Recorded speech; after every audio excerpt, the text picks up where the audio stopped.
It all started from a jet crash. At first, we wanted to analyze the meaning of jet crashes in the contemporary landscape to understand our strange fascination towards them. We thought of the sublime at the instant where the human body crushes its flesh with a machine in a Ballardian orgasm. The horrific instant when the veils slips off the myth. The myth in the picture is one of modernity, of infinite productivity, perfect optimization, and always increasing quickness. The myth is an illusion. As Baudrillard stated, modernity lives only at the level of the myth of science. And crashes happen. Accidents find their way out of scientists' and engineers' vision.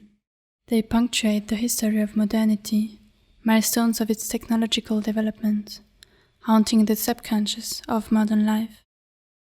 The escaping ejectable seat is a safety mechanism. They are designed to avoid the crash, avoiding also seeing through the cracks forming on the varnish of the myth. The real protagonist of our phenomenon is not visible. It is the catalyst of the accident. Conveniently, Mackenzie's work described it for us. Oil is the protagonist of modernity. Its efficiency allowed for an unforeseen acceleration of modes of production, and in the same momentum, it accelerated all the elements of life itself. Oil and modernity are carrying us full speed towards the wall, as if life on Earth was a vulgar crash test. Climate change is modernity fully realized. We want to embody the cycle of energy. In a fragment, we explore the behavior of energy harvest, storage, and consumption. Energy from the human body is transformed and stored into gravitational potential energy. When the plumbing switch is turned on, water will flow down. Its gravitational potential energy transformed into kinetic energy. The moment water passes the mini turbine, it generates a 5-voltage direct current, which is sufficient to supply a cardboard record player.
The materialistic approach contradicts the idea of oil as an invisible protagonist. The evidence of its presence, the oil infrastructure, is eliminated from public life and sits in the marginalized regions. The oil storage site of Vernier was built in the early 60s, when Switzerland jumped full speed into the automobile dream. Technological enthusiasm was a shared experience. The plot was at the margin of Geneva's urban planning, adjacent to the airport, which was newly built at that time. Alien-looking complex dropped from the high spheres of politics. The site was tolerated as a background for the city and its housing developments. As Geneva expanded beyond its expected boundaries, the site became problematic. While functioning on a global scale and being connected to transnational systems of oil distribution, the site was never anchored in its surroundings. Today, the site finds itself in between two major development projects of Vernier, being a future danger for the densifying housing around. More than ever, the future of the site is questioned. In 2032, one of the oil tank sites' land use right will not be renewed. This marks a new milestone of Vernier's transformation and leaves a lot of open questions. How do we deal with the heritage of the oil industry? How should we store energy in the future? How to reconnect the site with its surrounding? The first step of the project was to turn toward a new energy storage technology, the flow battery. It links two kinds of electrolytic solution into a tank, where the selective permeable membrane divides the tank between anode and cathode, which are connected to the electrical circuits. Charging or discharging takes place with forward or backward chemical reaction. Flow batteries do not rely on rare earth, but they need a set of liquid storage tanks as well as plumbing accessories. The reuse of the tanks and their plumbing becomes evident. Moreover, it reduces the risk of the site and makes it possible to reopen this long isolated archipelago to the public. Instead of remaining marginalized, the technical facility is going to be weaved with public life. Let's take a walk in the archipelago.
you.